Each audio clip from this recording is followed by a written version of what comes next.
Alright, here's my bike check.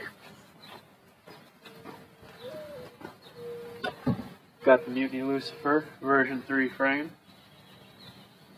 Got some profile cranks with premium slim PC pedals. Got a titanium spindle and some alloy bolts. I got a tree cromolly sprocket and an Odyssey Bluebird chain. I got 1/2 profile bottom bracket. On the other side I got the KHE affix. I got Odyssey headset, some carbon fiber spacers, Cult Salvation top load. Got some titanium bolts for my stem, Bluesix. Got ODI long neck grips, Kink lightest bar ends, Primo strands with Bluesix titanium bolts in the front,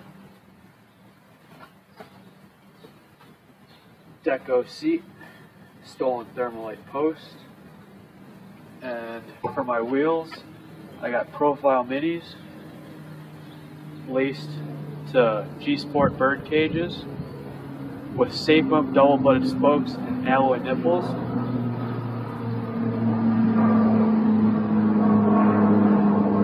And I have Maxxis griftor 2.1s.